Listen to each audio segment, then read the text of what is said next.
Hello, good afternoon. This is Myesha Marie coming to do our reading the Bible together.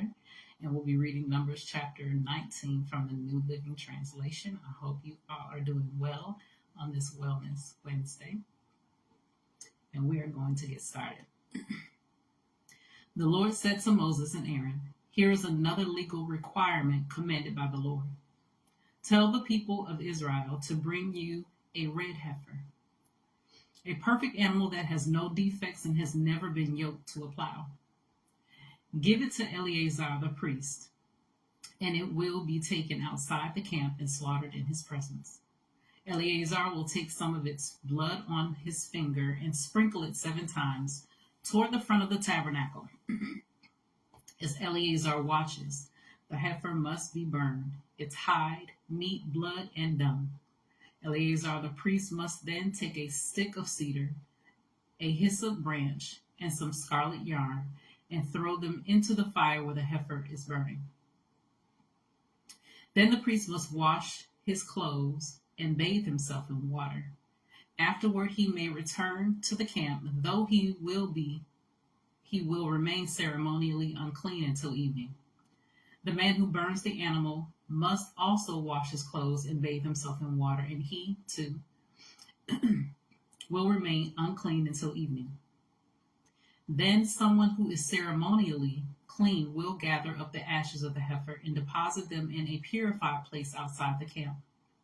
They will be kept there for the community of Israel to use in the water for the purification ceremony. This ceremony is performed for the removal of sin. The man who gathers up the ashes of the heifer must also wash his clothes, and he will remain ceremonially unclean until evening. This is a permanent law for the people of Israel and any foreigners who live among them.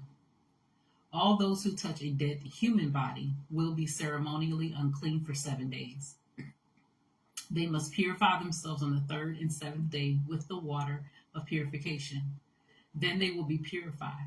But if they do not do this on the 3rd and 7th days, they will continue to be unclean even after the 7th day. All those who touch a dead body and do not purify themselves in the proper way defile the Lord's tabernacle, and they will be cut off from the community of Israel. Since the water of purification was not sprinkled on them, their defilement continues. This is the ritual law that applies when someone dies inside a tent. All those who enter that tent and those who were inside when the death occurred will be ceremonially unclean for 7 days. Any open container in the tent that was not covered with a lid is also defiled.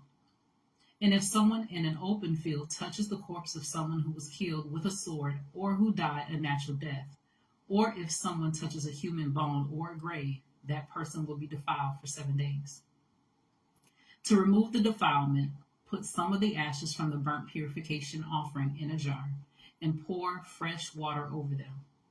Then someone who is ceremonially clean must take a hyssop branch and dip it into the water. That person must sprinkle the water on the tent, on all the furnishings in the tent, and on the people who were in the tent. Also on the person who touched a human bone or touched someone who has killed or who died naturally or touched a grave. On the 3rd and 7th days, the person who is ceremonially clean must sprinkle the water on those who are defiled. Then on the 7th day, the people will be cleansed. The people being cleansed must wash their clothes and bathe themselves, and that evening they will be cleansed of their defilement. But those who become defiled and do not purify themselves will be cut off from the community, for they have defiled the sanctuary of the Lord. Since the water of purification has not been sprinkled on them, they remain defiled. This is a permanent law for the people. Those who sprinkle the water of purification must afterward wash their clothes, and anyone who then touches the water used for purification will remain defiled until evening.